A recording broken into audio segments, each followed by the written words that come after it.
The 1976 Lancia Stratos Straddles by Carrozzeria Bertone.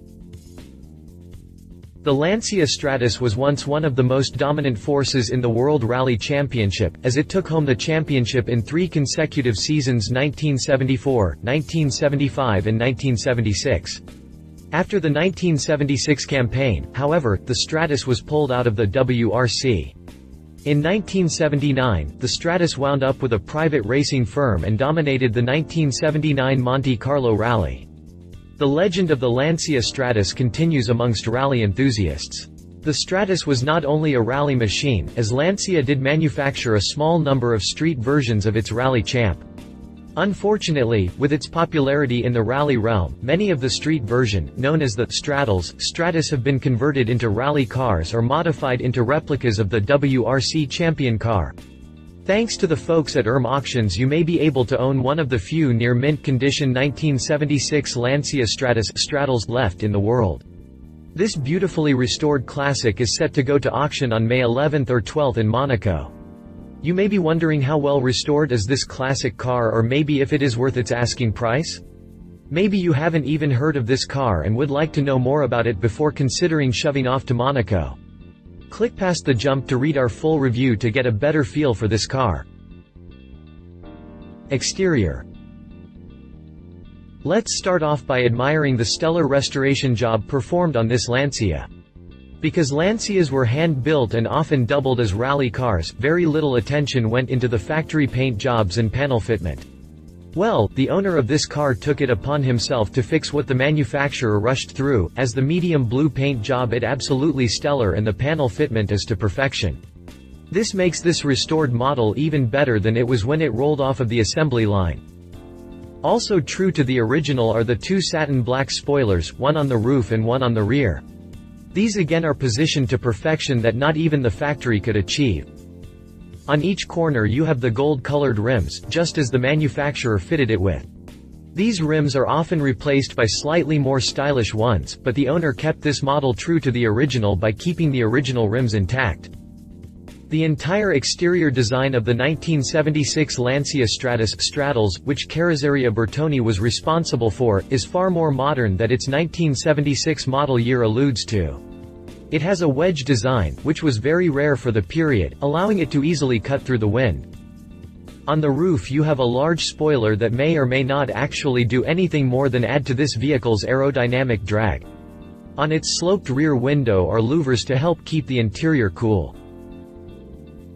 The back end has a modern-looking, upward-sloping spoiler to help keep the back end firmly planted on the ground.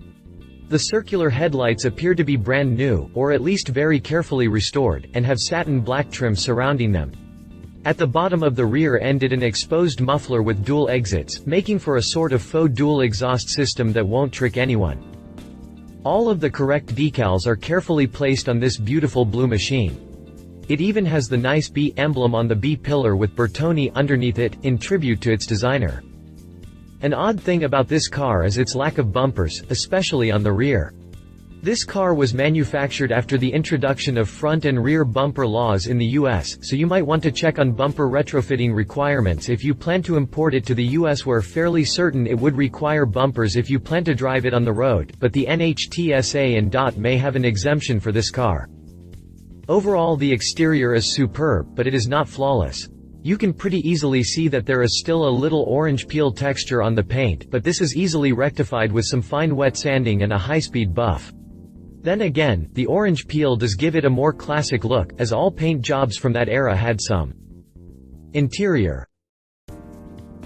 The inside of this classic Lancia Stratos is as carefully restored into its original condition as the exterior.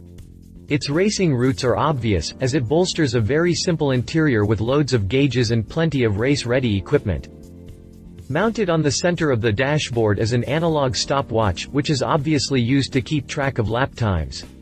Next to that is the famed Halda Twinmaster, which you may notice is missing the A at the end of Halda, but replacement logos are readily available. This was used by rally drivers to keep track of total miles traveled on a rally, as well as a separate dial to keep track of practice mileage or other pertinent distances. Beneath the Twinmaster is a 3-pen holder. Yeah, that's right, 3 springs in a circle shape to slide pens into. These were extremely important for the co-driver in the car to take notes of track conditions in certain areas of the track during a race. The dashboard is chock full with gauges and instruments, so the driver understands exactly how the car is performing. These gauges include tachometer, speedometer, oil temperature, fuel, oil pressure, amps, and water temperature in both Celsius and Fahrenheit. These gauges are appropriately marked in both English and Italian. There is also a rectangular red light, which we can only assume is a shift light. The steering wheel is a pure racing wheel. It has 4 metal posts and a rubber grip. In the center of the wheel is a Lancia, which may or may not double as the horn button. The seats are a tan color and appear to be built for comfort racing seats, regardless of how oxymoronic that may sound. The dash panel and door panels are a satin black with little to be described. A nice touch to the interior is the ultra-luxurious wooden gear shifter knob. Also included is a fire extinguisher, just in case you get a little too risky and ignite this beautiful machine. Oddly enough, according to Auctions, there is a surprising amount of luggage room in the back. We put that in quotes, as we have no idea what Auctions considers a surprising amount, as they may be shocked as a briefcase fits back there. There is no air conditioning, of course. However, there is a ventilation system powered by a small lever on the bottom of the dash that allows outside temperature air or hot air into the cabin. Overall, the interior is downright sweet. It's odd though that this is a Straddles model, yet it has rally equipment installed from the factory. Engine and drivetrain.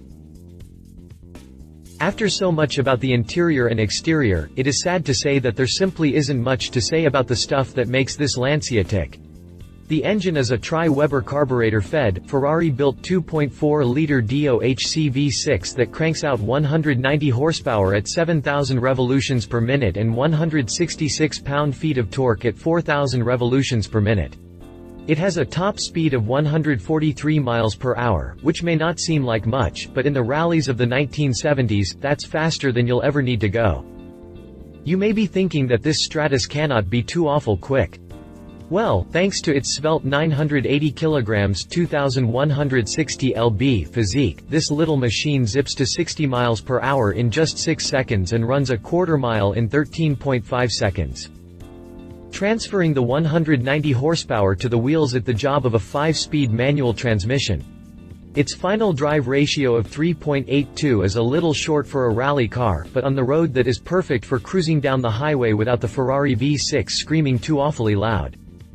The engine and gearbox are in their original condition, thanks to this vehicle only having 43,000 kilometers, 26,718 miles.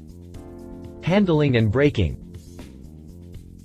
Being a rally setup turned street, handling is not necessarily its strong point. You see, rally cars have notoriously high centers of gravity and squishy suspensions. This is what allows them to have the excessive oversteer that allows them slide through tight corners at high speeds. On loose gravel and dirt that is great, but it doesn't translate well to the street.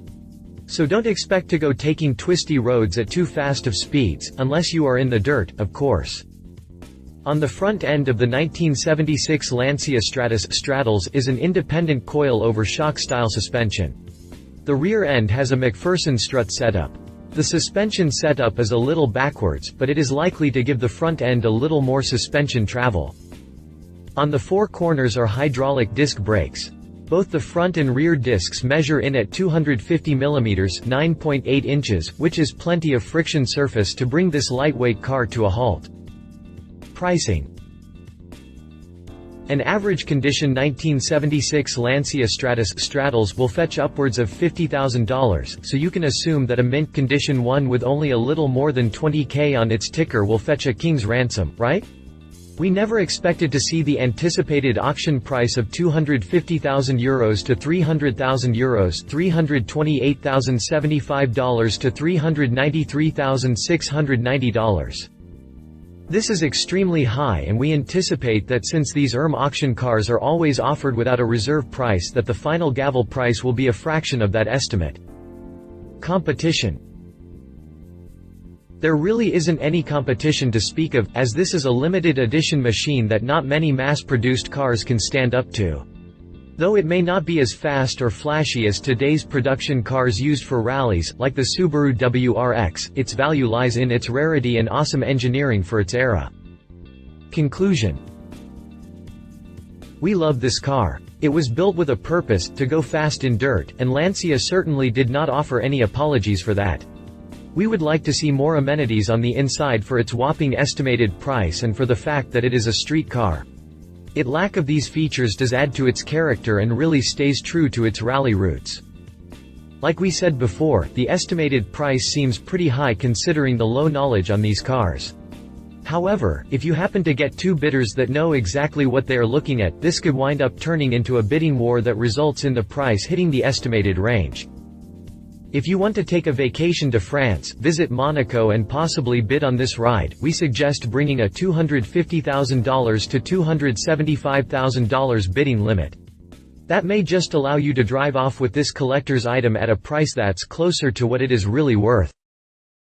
If you liked this video, please share your thoughts in the comments below and don't forget to hit the subscribe button.